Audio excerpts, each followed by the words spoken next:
நிறைவாழ்வு AG சபை வழங்கும் morning மன்னாவிற்கு உங்களை அன்போடு வரவேற்கிறோம்.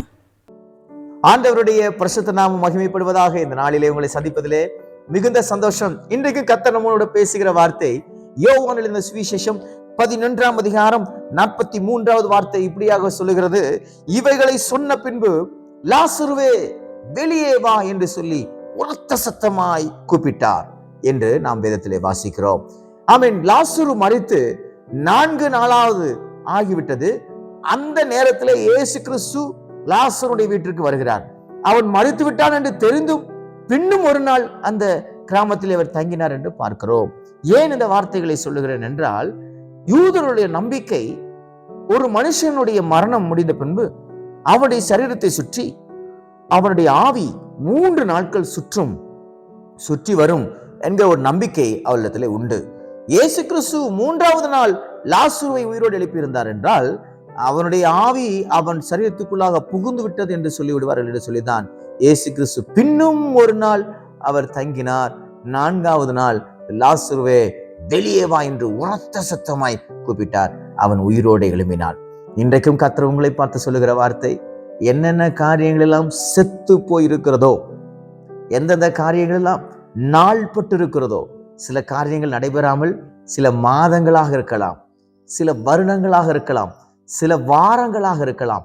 ஆனால் அவைகள் எல்லாவற்றையும் எப்படி லாசருவே வெளியே வா என்று உரத்த சத்தமாய் சொன்ன பொழுது மரித்து போனவன் உயிரோடு எழுப்பினானோ, அதே போல எல்லா காரியங்களும் உங்களுக்காக கர்த்தர் எழுப்பிவிட அவர் உண்மை உள்ளவராக இருக்கிறார். எல்லா காரியங்களையும் நிறைவேற்ற அவர் உண்மை உள்ளவராக இருக்கிறார். எந்த காரியம் சாத்தியம் இல்லாமல் இருக்கிறதோ அந்த காரியத்தை கர்த்தர் சாத்தியம் உள்ளவர்களாக மாற்ற அவர் உண்மை உள்ளவராக இருக்கிறார். எனக்கு அன்பான தேவனுடைய பிள்ளைகளே, சில காரியங்களை நீங்கள் முடிந்து விட்டதென்று முடிச்சு போட்டு வைத்திருக்கலாம்.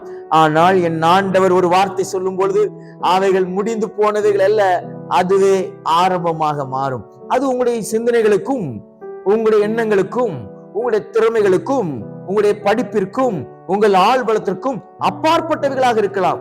அது எல்லாம் அவருக்கு முன்பாக நிற்க முடியாது.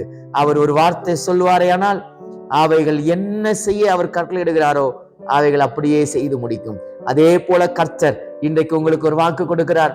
எந்தெந்த காரியங்களும் தடைப்பட்டிருக்கிறதோ சகோதரனே, எந்தெந்த காரியங்களும் தடைப்பட்டிருக்கிறதோ சகோதரியே, அந்த காரியங்களிலே நான் உனக்கு நன்மை செய்வேன், நான் உனக்கு அற்புதங்களை செய்வேன், நான் உனக்கு கிருபை பாராட்டுவேன். உன்னால் செய்ய முடியாதவைகளை நானே உனக்கு முன்பாக நின்று உன்னுடைய காரியங்களை நானே செய்து முடிப்பேன்.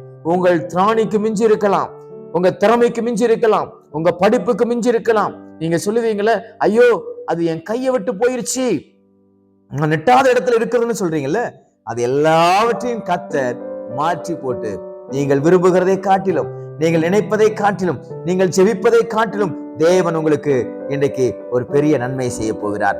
முடியாதவைகளை இன்றைக்கு முடித்து காண்பிக்க போகிறார். நீண்ட நாட்களாக இழுப்பில் இருக்கக்கூடிய எல்லா காரியங்களையும் இன்றைக்கு ஒரு தீர்ப்பை கொடுத்து ஒரு அற்புதத்தை செய்து உங்களுக்கு தேவன் நன்மை செய்ய போதுமானவராக இருக்கிறார். விசுவாசிக்கிறீங்களா? லாசருவை உயிரோடு எழுப்பினதை விசுவாசிக்கிறீங்களா?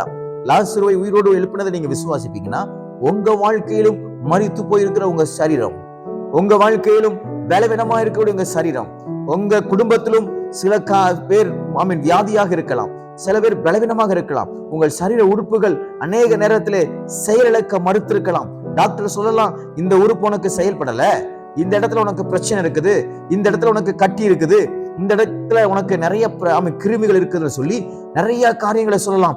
ஆனால் என் ஆண்டவராய் இயேசு கிறிஸ்து ஒரு வார்த்தை சொல்லுவாரே ஆனால், மரித்து போய் 4 நாளான லாசரு எப்படி உயிரோடு எழுப்பினானோ அவைகளை போல உங்கள் சரீரத்துக்குள்ளாக, உங்கள் அவயவங்களுக்குள்ளாக, உங்கள் குடும்பங்களுக்குள்ளாக ஒரு புதிய வல்லமை கடந்து வரும். உங்கள் சரீரத்துக்குள்ளாக ஒரு புதிய பலன் கடந்து வரும், ஒரு புதிய ஆரோக்கியம் கடந்து வரும். அப்பொழுது நீங்கள் சுகத்தை பெற்றுக் கொள்வீர்கள். நீங்கள் விசுவாசியுங்கள், கர்த்தர் எனக்கும் அவர் அற்புதங்களை செய்வார் என்று. லாசருவை உயிரோடு எழுப்பினவர் இன்றைக்கும் அவர் உயிரோடு இருக்கிறார். லாசரு மரித்து போய்விட்டான், லாசருவை உயிரோடு எழுப்பினவர் இன்றும் மரிக்கவில்லை.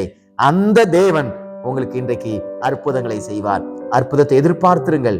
முடியாதவைகளை கர்த்தர் இன்றைக்கு உங்களுக்கு முடித்து கொடுத்து அற்புதத்தினாலும் ஆச்சரியத்தினால் நடத்துவாராக. God bless you.